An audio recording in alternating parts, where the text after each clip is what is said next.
If you're a regular World at One listener, you'll know that Mark Mardell has a thing about Brexit. He loves it, every twist and turn of the process, warts and all. In his series Brexit, A Love Story, he's been examining the 45-year relationship between Britain and the European Union, talking to the people who were there at key moments. This week, though, he's stepping away from the timeline to look at how the press has influenced public opinion. The print was changing. From the days when the power of the press was a physical thing, with those noisy, beautiful, ugly machines churning out the news, changing to a cleaner, less inky means of production, and a more brutal mingling of fact and opinion. There is a madness. When I ran the paper, total madness. If I came in with an idea in the morning, no matter how ridiculous or bizarre, we did it. Kelvin Mackenzie, former editor of The Sun. But was it madness or political purpose? How come The Sun went from this in 1973... Yes, for a future together. No, for a future alone. ...to this in 1990? Up yours to yours! I'm Mark Mardell, and this is Brexit, a love story? There's a question mark there. It's getting bigger each episode, charting our 45-year relationship with the European project. Last time we saw how Mrs Thatcher's rebuff of Brussels' amorous advances played a part in her downfall. Next, we'll look at how the Prime Minister who followed her, John Major, attempted to embrace further European Union to the fury of some in his own party. But today we're lightly stepping out of time to look at the part played by the chorus, the press, hearing the inside story told by those who were there at the critical points, examining some snapshots from that 45-year relationship, holding these moments up to odd lights, at curious angles, to see what we can learn about ourselves now, asking if the future was written in the past.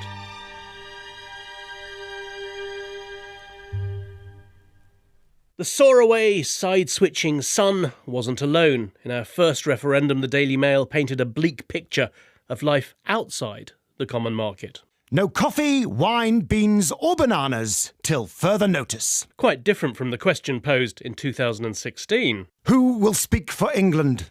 Are we to be a self-governing nation, free in this age? Here's Ken Clarke, former Chancellor, former Home Secretary, veteran European enthusiast. The Daily Mail had been reassuring bourgeois Britain under a very good editor called David English. Suddenly the editor changed and along came Paul Dacre, who's also an extremely good editor, a very good journalist. He became ferociously Eurosceptic overnight. And I think suddenly the Conservative bubble, the Conservative family, was being exposed to unremitting anti-European propaganda, which has been maintained ever since. How much did the unrelenting scorn towards the European project create a climate where leaving looked like an attractive option? What changed? For a start, The Sun changed hands, brought by the Australian tycoon Rupert Murdoch in 1969. Well, a lot of ideas. They're yet to be tested, of course, and we've got to evolve something for a daily paper, so it could be more immediate in its news, I would imagine. Will it have any political orientation as the Sun and its predecessor, the Daily Herald, had? No fixed orientation in the sense that it'll be allied to any party. Certainly not. It'll be quite independent. For a while, at any rate, before politics was a priority, he wanted to blow away the cobwebs of the sometimes straight-laced British press, speak to people's passions and prejudices. For 13 years, The Sun's editor was Kelvin Mackenzie. He openly admits his drinking at the time makes him hazy about the details. But between 1981 and 1994, The Sun was all about cheery vulgarity. The Sun had always had a rather dim view of the French, one that continues today, I suspect. The distinctive music of Granada TV's What the Papers Say. In 1990, they had plenty of sport with The Sun. Complaints against The Sun for a two-fingered salute to the French were understood but not upheld. The press council said today. Over its recent replay of Agincourt on the playing fields of Wapping. Actually, it's not the first time the paper's been cleared by the press council, but you might have thought so the way the paper announced the glad tidings on Wednesday. Oui. Don't worry, you won't need subtitles for what follows. La Sun If Francophobia was good fun, mocking the European Union was good politics. We'd have a long list of stories and we'd be skipping through them. So if it said Brussels decides that pistachio nuts have to be painted yellow, hey! Whose idea was that? Campaign, save our pistachio nuts.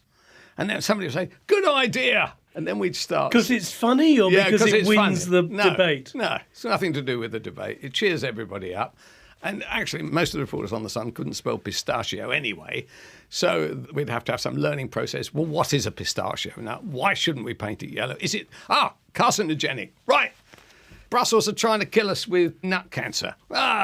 Another reason to get out.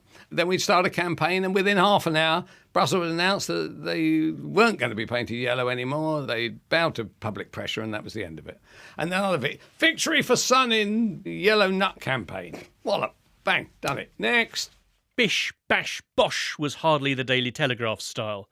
Considered the Conservatives' in-house bulletin board, the debate over Europe was agonised. Max Hastings was the editor. There was a perpetual bitter difference of opinion.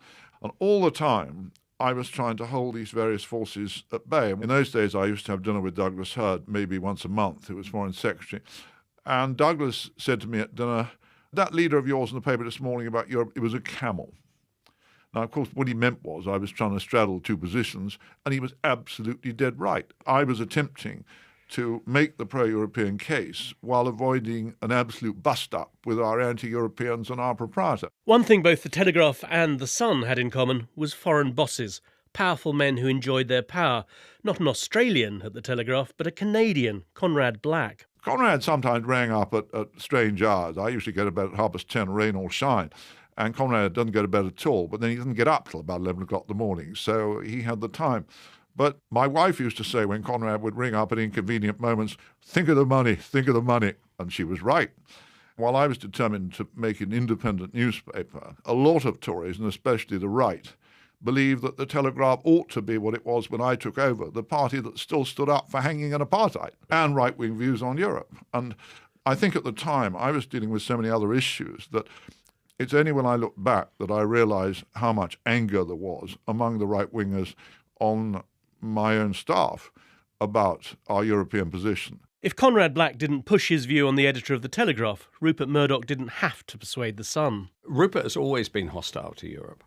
Instinctively, he'd be against that kind of collective political decision in which this will be good for you. He'd be much more inclined to say, I don't really go along with the European idea. Do you? Now, the answer is, you're signing my paycheck. No. There's no question of me going along with it, Rupert. And he doesn't have to say anymore. He doesn't have to say, we must write an enormous headline, must pour a bucket of shit all over Europe. The bucket was tipped consistently, but one headline stood out among all the rest. If Delors was for it, we were against it. So we decided that we would encourage everybody to actually go out from their school, their factory, their place of work, and just shout out, up yours, Delors! Now, a more ridiculous idea I couldn't think of. Max Hastings feels not admiration, but rueful acceptance of Murdoch's insight. Rupert's always had a view about Europe, but Rupert could say that he, the Australian, or now the American, has had a far better idea of what the British people thought and what the British people wanted than people like me. And in that, he would be right. The Gulf War gave another opportunity to have a go. Granada's What the Papers Say from 1991 with Ian Hislop. The British, according to their newspapers this week, are more restrained about their enemies. We may be at war with Iraq, but we're agreed that we do not hate the Iraqis. No, we hate the Germans. Menace of the Germans! The Sun, as ever, leads the way. We were assured the fatherland wanted nothing more than to be a loyal ally and a dependable friend in a marvellous new European partnership. How has that partnership worked in the Gulf? At every turn, Germany has gone her own way. It's been Deutschland über alles, and everyone else can take a jump in the Rhine. It wasn't just the Germans. Still, the Germans are nearly as bad as the Belgians. Yellow Belgies! As the Sun calls them. The Independent reminds us that but dullness crept back in as the pivotal Maastricht summit approached. And spare a thought for the journalists who had the job of covering the European Union. The heart and soul of the British press corps in Brussels for years were husband and wife's team Jackie Davis, who worked for the Daily Mail, and Jeff Mead of the Press Association. I spoke to them in the shadow of the Parlement, the European Commission's headquarters, the origin of so many of those stories. I remember when the German commissioner who was responsible for changing the Food Additives Directive came down to explain this shock horror that appeared in the British tabloids, that food legislation in Brussels meant that we would be banned from eating or selling prawn cocktail flavoured crisps, and the commissioner, Martin Bangerman, came down to explain that he had no intention but to do good for the health of citizens. And then in frustration, when people said, well, why are you banning our prawn cocktail flavoured crisps? He just said, I didn't know there was such a thing in the world. Every Brussels correspondent has to find a way to get this story on air. It's not an easy story, it's complicated, it can be quite dull.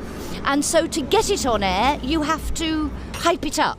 You're pretty, to coin a phrase, pro-European. Did you write things that you didn't believe in, that hyped it up too far? Did I write untruths? No. Was the tone? You can change entirely a story by the way you write it. It's much more about writing it the way your newspaper sees it. The Telegraph had its own secret weapon to ginger up the debate. In 1989, they had a new Brussels correspondent. I think I was 24. I went to Brussels and I was the Brussels correspondent for about 5 years. The future Foreign Secretary was producing headlines like Snails are fish, says EU. And threat to British pink sausages. And even Brussels recruits sniffers to ensure that Euro manure smells the same. Right. This is fantastic. It is the Clash pressure drop. Pressure drop indeed. Boris Johnson on Desert Island Discs in 2005. He was by then the editor of The Spectator, but looked back on the storms he caused with some relish. There was this fantastic pressure to create a single polity, to create an answer to the historic German problem, and this produced the most fantastic strains in the Conservative Party. So everything I wrote from Brussels, I find was I was just chucking these rocks over the garden wall. I listened to this amazing crash from the greenhouse next door over in England. Ken Clarke was sitting inside the greenhouse. He and I got on very well personally, but he drove me up the wall. Boris would turn up and send back stories which were accusing me of the most outrageous betrayal of the national interest in this, that, or the other thing, which, with great respect, were at times completely invented. I mean, he's a good journalist. It was riveting stuff, but it was propaganda. He could drive fellow correspondents up the wall as well. One day on the front of the Daily Telegraph, a story appeared saying that the Parlement was going to be blown up. And I saw Boris in the morning, and I said, Boris, the story. He said, oh, what do you think, oh boy? It's rather good. I said, it's a sensational story, Boris, but you are infinitely more clever than I will ever be. But a thought occurs to me, and I don't think it's occurred to you. What is the one thing you certainly will not do to a building which is full of asbestos? And he said, what do you mean, old boy? And I sort of gestured with my hands to show a building going up in clouds of smoke and asbestos raining down on the good citizens of Brussels and no doubt further afield. And he just paused for a minute and he had the grace to sort of look a bit sheepish and say, well spotted, old boy. Hadn't really thought of that one. Boris's trick was to take something that had a grain of truth. Boris wrote a story that said they were going to knock this down and replace it with something higher than the Eiffel Tower. Planes would have to be diverted round it. It would be a splendid emblem of this building of a European superstate. I got a call saying, Jackie, there is this story. In those days, no fax, no internet. So I said, read it to me. We got to paragraph 4 and I'm going, no, keep going. And I said, why? And I said, I'm waiting for the killer paragraph. And the killer paragraph read as follows. EU officials were last night said to be broadly in favour of the scheme, or something equally spectacular. I said to my news desk, I'm afraid that means it's rubbish. The next day I found out why it was rubbish. There was an architect in Madrid who had read about the problems with this building and off his own bat written to the Commission saying, Dear Commission, I'm an architect and I've got this wonderful design for a fantastic building and this is what you should do. They put it in a drawer marked, thank you very much, and no thanks. However, when I told my news desk, look, I've got to the bottom of this, so a plan does exist. No, not by any meaning of the word plan that I know. The next day, they did write the story. Somebody had They come wrote up it with a in plan. London They wrote it because in you London wouldn't write it. because they were so keen on this idea. It was all to do with bureaucrats having delusions of grandeur. So you see, there was the grain of truth. He saw his role as a troublemaker with a comic turn of phrase as a congenial one that has perhaps never changed. But then he recognised one hard to maintain in frontline politics. I think if I made a huge effort always to have a snappy, inspiring soundbite on my lips, I think the sheer mental strain of that would be such that I would explode. And I think it's much easier, therefore, for me to try to play what shots I have as freely as I can. Does that make sense? Well, Boris is Boris. He just has this incurable habit of speaking in, it is a slightly Donald Trump-like way, and it does lead to more than the occasional gaffe. He's a very bright guy, but he cannot stop sometimes fooling about, sometimes speaking totally spontaneously, and this creates quite a lot of problems. There's no doubt that Boris made the weather to a remarkable extent. We realised that we had a brilliant, innovative, very imaginative correspondent, and I don't think I fully understood the amount of harm that he was doing or could do. But a lot of his stories, he did get it right. And a lot of the time, the European integrationists were doing things that were bound to greatly upset the right wing of the Conservative Party, and beyond them, the British people. But how much difference did the declining newspaper industry really make to the way the British public saw the European Union? I thought that the tabloids' coverage of Europe, both then and since, was deplorable because an awful lot of it was simply lies. But in those days, none of us saw the end game in all this, which would end with the vote for Brexit. Looking back, this sort of thing kept up for decades, had a very marked effect on right-of-centre opinion, particularly Conservative Party activists, particularly as they aged, as we all do. And party leaders didn't usually upset the newspapers by responding to it particularly. Increasingly, as the years went by, pro-European arguments just weren't printed by the right-wing newspapers. There's no doubting the power of the press to mould attitudes, create general impressions, but perhaps it wasn't enough on its own to forge political change. Then along came Nigel Farage. Suddenly, he spoke to that tabloid agenda. He says things that are unacceptable but which strike a chord in ordinary people. And suddenly, Cameron bows at the knee. He would never, never, never have bowed at the knee to a Sun headline. It was the politics of the moment. There was somebody who looked as though he was going to rob the Conservative Party of a good chunk of votes. Therefore, something had to be done. In the 90s, Mr. Farage was still an unknown city trader. We'll come back to his role as possibly the man who turned a far-fetched dream of junking the whole relationship into hard fact. But if Mrs. Thatcher had sounded the alarm, identifying Brussels as an encroaching, interfering spectre, the British press kept it ringing in our ears, a constant background noise, establishing her fears as a commonplace truth, creating a climate uncongenial for politicians who did have a little love left for the European project. Next, we'll return to a time when that project was getting bigger and bolder. Few were talking about walking out, but rebellion was in the air. Resistance to the plan became the very meat and drink of Westminster politics. The idea of another referendum was floated for the first time in 20 years. Europe forced another Prime Minister to resign, for a few days anyway. Major, Maastricht, and a bunch of bastards. Next time on Brexit, a love story?